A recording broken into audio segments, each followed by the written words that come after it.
Hi y'all, I'm gonna sit down. Hello everyone, welcome back to my YouTube channel.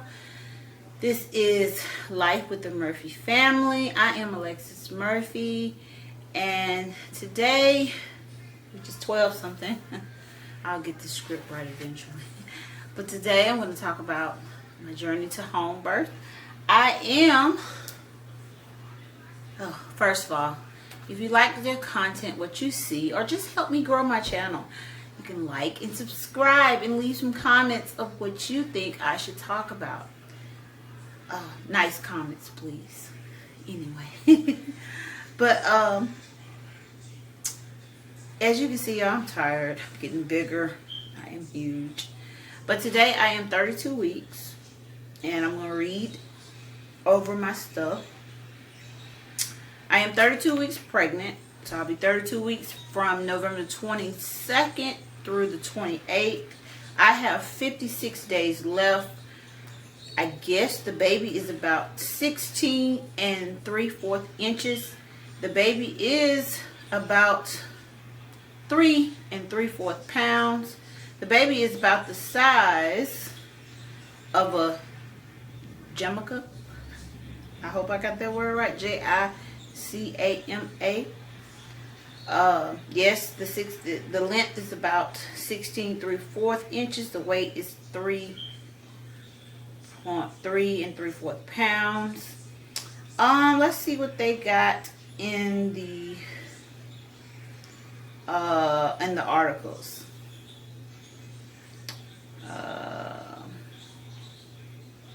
Let's see. They just got what will my baby look like? What do pregnancy dreams mean? And best baby gates. What will my baby look like? He is gonna look like the rest of them. All of my babies look exactly.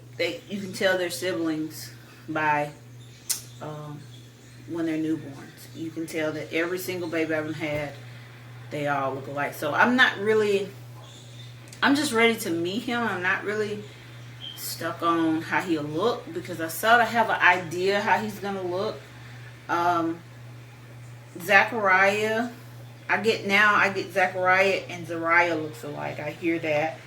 When Zariah was born, she looked just like my baby Zane that passed.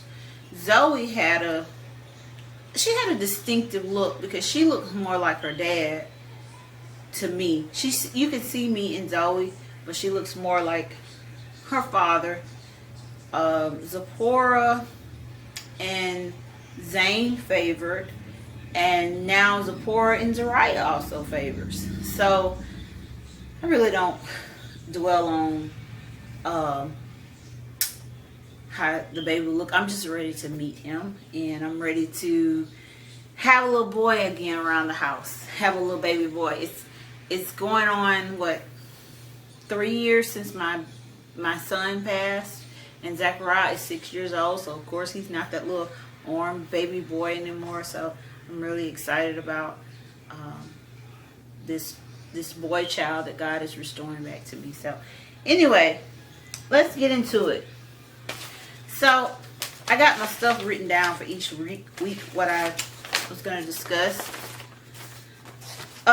So I realized as I was writing this out, I wrote week 32 twice. So I was thinking about the topic. So I'm going to tell you the two topics that I'm going to combine together, and one of them I'm just going to focus more on. Week 32, I put preparing if things go left, having a backup plan, which that means if something go wrong at the home birth,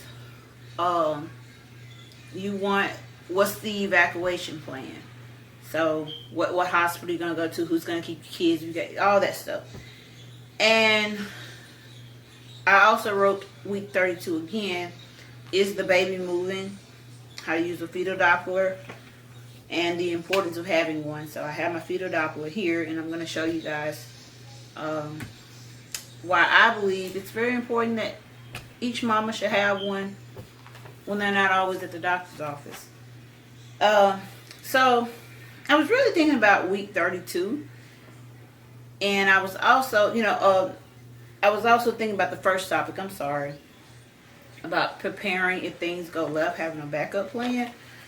When I thought about this topic, I really thought about my faith as I was preparing to do this video. I'm like, you know, in God's perspective, and I'm not being foolish, so please don't take it like I'm just taking a leap of faith and saying I don't want to go to the hospital. That I just think about things from a spiritual perspective, and then I'm gonna get to the natural part of it too, because I don't want to mislead anybody when I talk about these topics. I don't want to, my disclaimer. But anyway, I was just really thinking about that topic, about having a backup plan if things go left, and I thought about my faith in God. In the spiritual perspective, there's no backup plan in Christ. Either you have faith in Him or you don't. You have to just trust the plan that He has for you.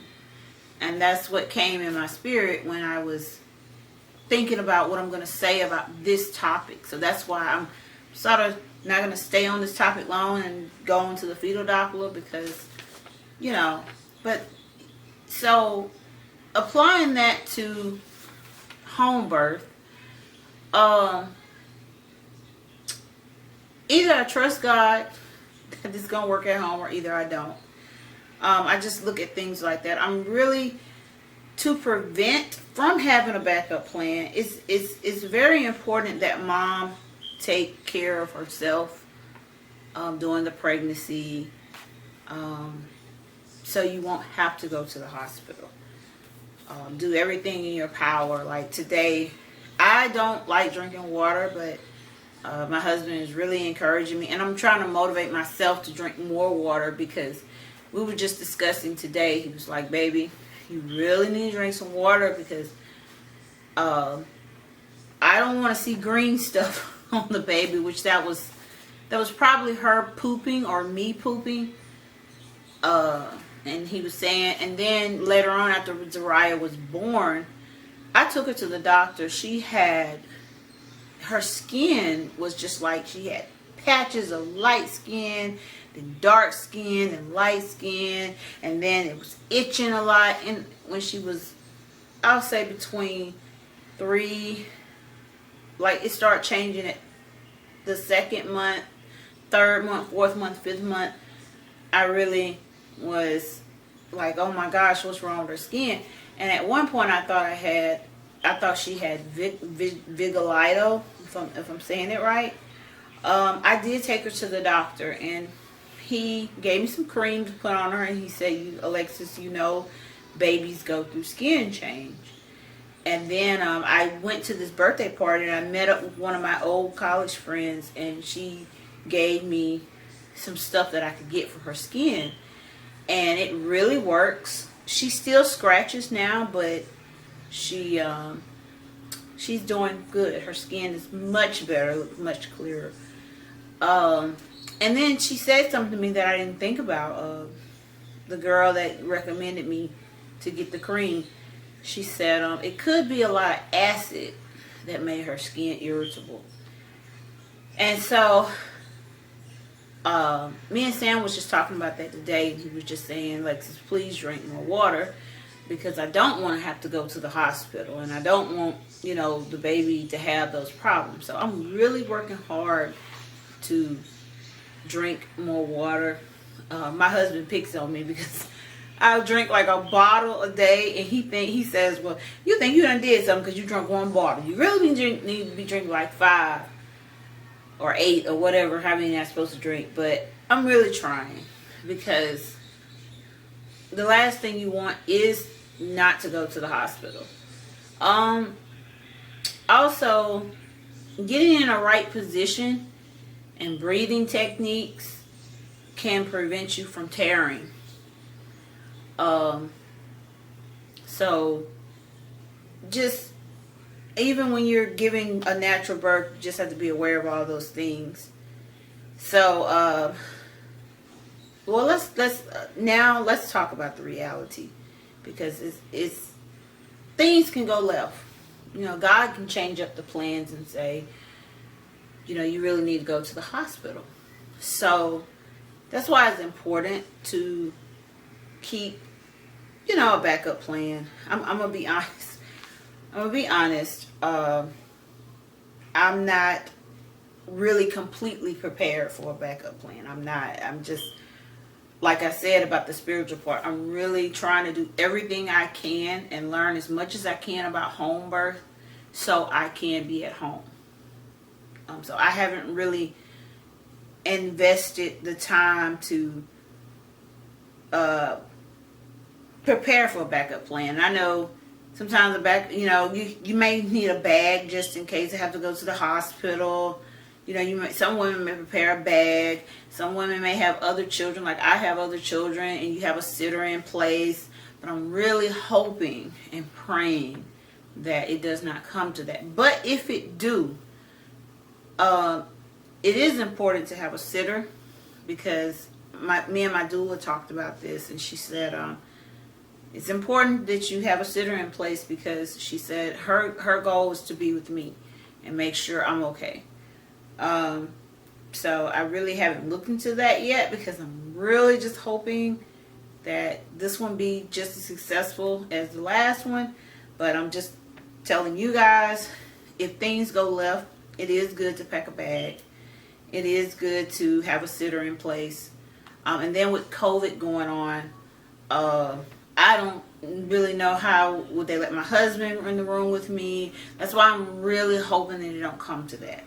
I'm really hoping, because I've never been away from my husband ever since we've had babies. And so he has been there for all of them. And then he delivered Zariah. So that's why I'm really praying to God that I'm going to do everything on my part to take care of myself.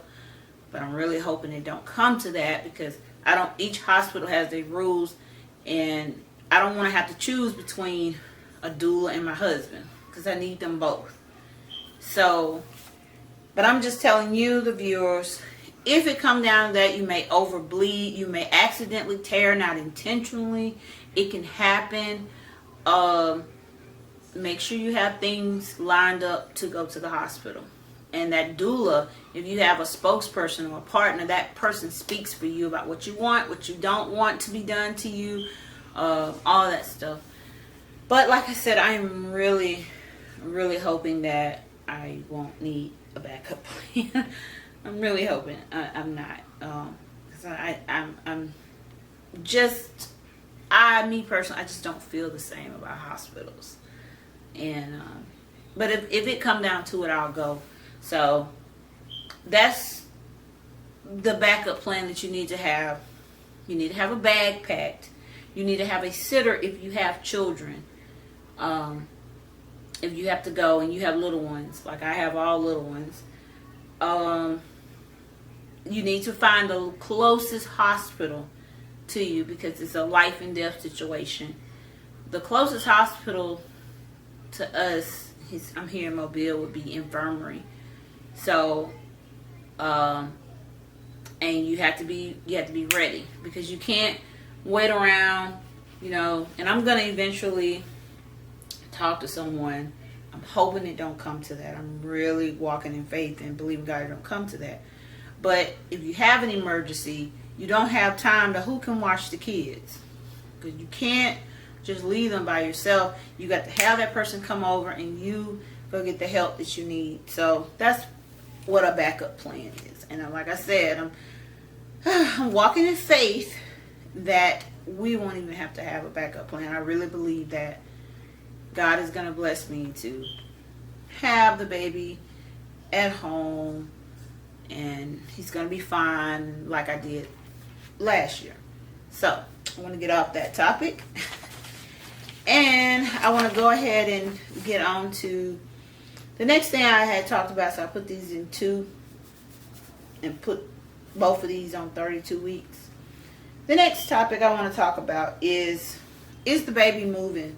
How to use a fetal doppler and the importance of having one. Okay, now I don't really study statistics. I'm more on TikTok than any other app now. I'm not even on Facebook, Instagram, Twitter, none of that. I really have become fond of TikTok. And I guess when whatever stories you share on there, I guess they appeal when you scroll. It appeals to what you put out. That's what it seems like. So I've talked a lot about Zane on TikTok. I lost a child. So when I go on TikTok, I see so many mothers, and it's so sad, that have lost a child. And I seen one particular, and I see a lot of stillbirths on TikTok. I don't study the statistics, but it's just based on what I've been viewing. I see a lot of moms that had stillbirth babies, carry them all the way up to 8-9 months, and then go to the hospital and say, hey, my baby's not moving. Turn out the baby is not, and it's very, very, very heartbreaking. So that's why I decided to talk about the fetal doppler. I feel like, this is just my opinion, if it's so important for the woman to take care of themselves at home, because you don't go to the doctor every day. It is your responsibility to listen to your intuition, to listen to your body, whatever's going on and you don't feel comfortable. Just do everything in your power to take care of yourself.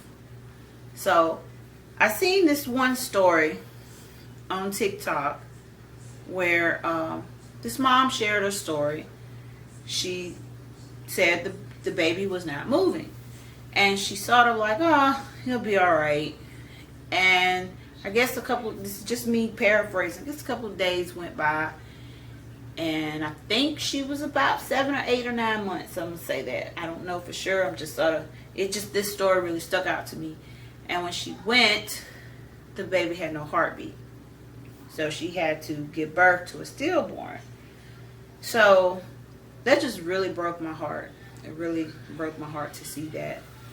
So this is why I believe I bought this last year, because I knew I was gonna, and like I said, if you listen to my story about the fraud of the midwife, I had to start picking up and taking care of myself in my pregnancy, because I just knew I was going to go in the hospital.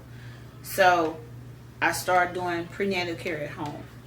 I still went to the doctor, but I still did prenatal care at home. Now with this pregnancy, I don't use it as much, because now Zariah started moving to me around about 25 weeks. I remember being at work and she just was kicking everywhere. Now this baby doesn't do a lot of kicking like that, but I still wasn't worried, because like on my last clip, I told y'all my dream that I had, that the Lord revealed to me about my son. So I really just walked in faith and really didn't worry about it that much. But he doesn't move as much as Zariah did. But I just started using it. He likes to move in the morning. Zephaniah is a mover in the morning time. He likes to move around. So as the book I told you about, Heather Baker, and advised to get one of these. And I think even if you're going to have a baby in the hospital, I think every woman should have one. So if you sense anything that's off, you can check for yourself.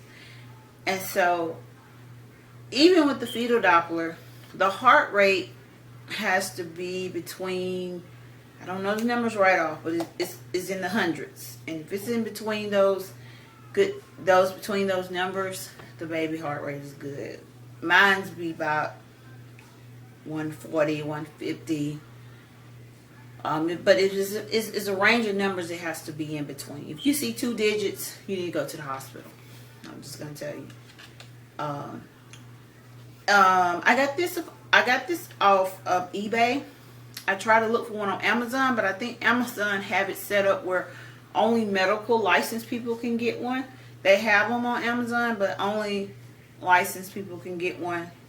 Medical licensed people. So I had to go to eBay and find me one, and I found this one. it's battery operated. So I just put 2 batteries in there, and I'm sorry about that. I got the gel off of Amazon. You just rub the gel on your belly. I have a dress on, so I'm not gonna do all of that. I'm just gonna tell you. If you notice, you go to the hospital when they do the fetal doppler, they have the gel warm because they don't want to, they want you to have some warm gel or whatever on. So, well, I'm going to try to detect the baby with my dress on and see can I pick up something. But I did check it last night. And another thing, what the fetal doppler can help for, not just the heart rate, but you can, with the fetal doppler, you can tell whether your baby's in position or not. So early in the weeks when I checked for a heart rate, and then I had went to the doctor though, but when I checked, I found a heartbeat here. So that means the baby is laying sideways. And so when I went to see the doctor, the baby was laying sideways. So last night when I checked it, the heart rate was more down here. So that lets me know the head is down. The chest is sort of right here somewhere. So the baby is getting in position. So that gave me extra comfort. Now, if the baby is up here, if you check a heart rate up here, then your baby is breached. And your baby is breached. So that's why I think it's important for every woman, whether you choose to have the baby in the hospital or at home, to have one of these so you can take responsibility for the care of your unborn baby. So you could possibly catch stuff before they happen. I think it's a lifesaver. Like if your baby heart rate is in 70, 78, low heart rate, and you can immediately go to the emergency room. Hey, I just checked my baby's heart rate. It's at 70 something. I know it needs to be up. What's going on? You can get that care that you need. And so that's why I think it's important to have one. But honestly, since I done this before, I don't really check as much as I did last time. So we're gonna try to find the heartbeat with my dress on because I'm not going through all of that. Maybe you can detect it. I don't know. But you're gonna use this. You're gonna turn this on right here, and I think this right here is the volume. So, and you're just gonna sort of move it around. And see, it's already at, like, when I first detected it, it's like at 142.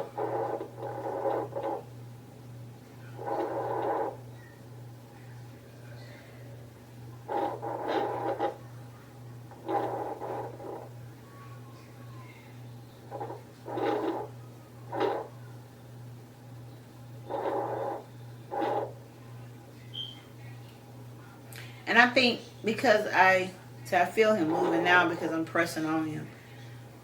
But I think I really can't get a good detection because of the dress.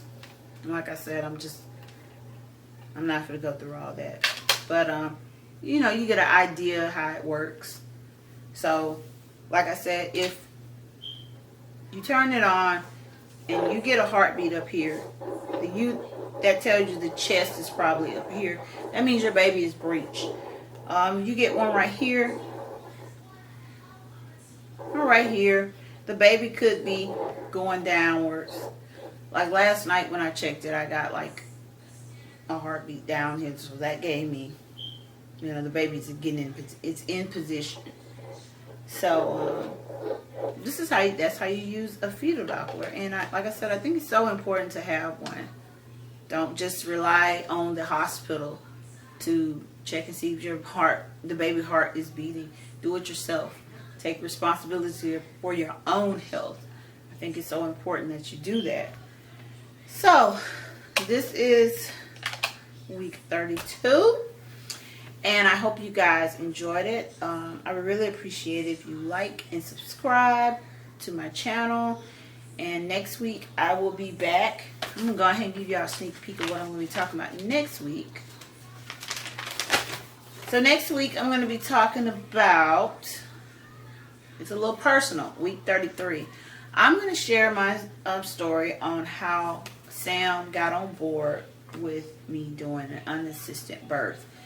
And I'm going to go into more details about what is a doula. And I might have Sam to come down here and interview with me, because we were just talking about that today, how he went from, no, you're going to go to the hospital, to, you know, putting it in God's hands and delivering our baby girl. And now he's more confident. So that's going to be next week's topic. So God bless. Subscribe and like. Leave a comment. God bless you guys. Have a great day. Even though it's 12 o'clock in the morning. Have a great morning. Bye.